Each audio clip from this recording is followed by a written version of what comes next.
Hi y'all, today's video is on TCP three-way handshake and SYN Flood attacks.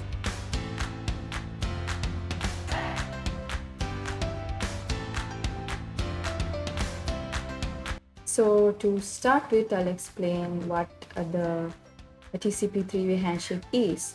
So this is a process that is used in the TCP IP network to make a connection between a client and a server. And this contains 3 steps. That's why the name says three-way handshake.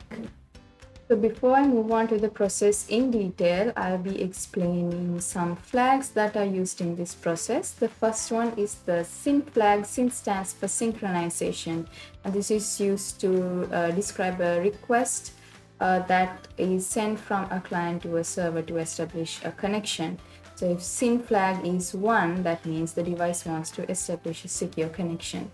The second one is the ACK flag. ACK stands for acknowledgement, and it is used to explain a response to a particular SYN. That means I have received your SYN message. So if ACK is 1, that means the device has received the SYN message. The last one is the FIN flag. FIN for finish. This means that a particular connection needs to be terminated. So if FIN is 1, that means a device wants to terminate the connection. If we go in detail to the process, first of all, when the client wants to connect to the server, it will send a segment with SYN, and it will tell the server that I want to initiate a connection. And the second response or second step will be the server will respond back to the client with a specific SYN ACK signal. Both SYN and ACK will be there. ACK will say that I have received your SYN, and the SYN along with its sequence number will say that I am okay to establish a connection. The third and final step will be again a message being sent from the client to the server with an ACK or an acknowledgement to confirm that the response from the server was received, and afterwards both can establish a stable connection and the actual data transfer can take place.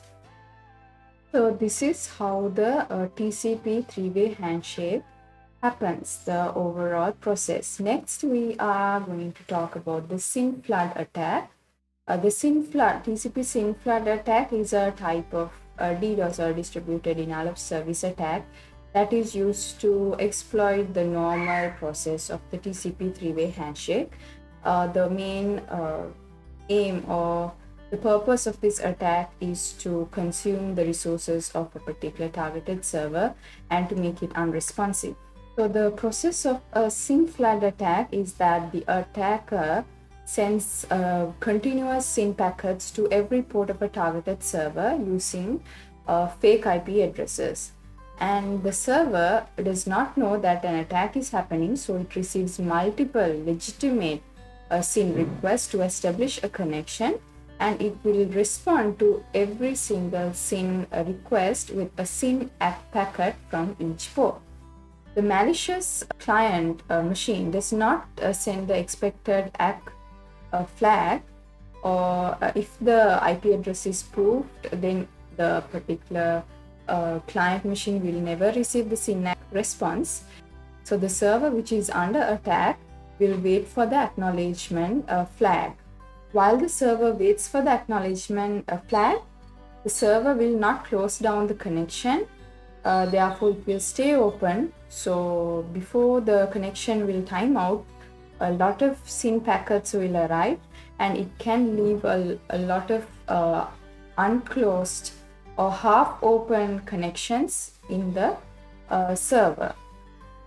And eventually, when the server's connection overflows, the legitimate clients will also not have access to the server. So there are different ways that can be used to prevent SYN flood attacks. One is to enable the firewall to detect and filter the SYN packets, or we can limit the impact of DDoS attacks and so on. Another one is to increase the backlog queue, which means that each operating system allocates a certain memory to hold the half open connections. So if that limit is reached, it will drop all the other connections. So to prevent that, we can increase the limit of the backlog so that it can avoid denying legitimate connections. But obviously there are certain restrictions or limitations to that. When the backlog queues, even though you increase the limit, the backlog queue can anyway be the limit can be reached. Another method is to install IPS sensors to your network so that you can actually detect these kind of attacks, and having monitoring in place. So those are some of the common type of things that can be used to detect SYN flood attacks. So that is all with my YouTube video today. I hope you all learned something on the TCP three-way handshake and also the SYN flood attacks. I hope it was useful. So thank you so much.